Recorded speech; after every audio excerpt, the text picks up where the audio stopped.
ফেরাউনকে কিন্তু হুট করে ধরে নাই, আপনারা জানেন 9 বার ওয়ার্নিং দিয়েছে ফেরাউনকে। আল্লাহ তাআলা ওয়ার্নিং দিয়েছিল কয়বার?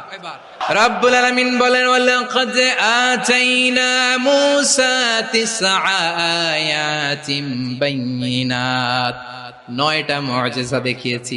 1 2 3 বারবার এইভাবে রিমাইন্ডার, ওইভাবে রিমাইন্ডার, এইভাবে নসিহত, ওইভাবে দাওয়া। ফাকুলা লাহু কাওলান লাইয়িনা, নরম করে বলো, সফট করে বলো, যত ওয়ে হতে পারে দাওয়া মেথডোলজি মুসা আলাইহিস সালামের সব অ্যাপ্লাই শেষ। 10ম বারে যে আল্লাহ ধরছে, 10ম বারে যে ধরেছে। এজন্য আল্লাহ বলেন আমি সীমালঙ্ঘনকে পছন্দ করি না। কোরআনের অন্য আয়াতে বাগীকে বলা হয়েছে আল ইতিদা, সীমালঙ্ঘন যারা করে তাদেরকে আল্লাহ বলেছেন মুতাদিন। ওয়াকাতিলু ফি সাবিলিল্লাহিল্লাযীনা ইউকাতিলুনাকুম ওয়ালা তা'তাদু ইন্নাল্লাহা লা ইউহিব্বুল মু'তাদিন। আমি সীমালঙ্ঘনকারীদেরকে কোশ্চিন কালেও পছন্দ করি না। আমরা যেন সীমালঙ্ঘন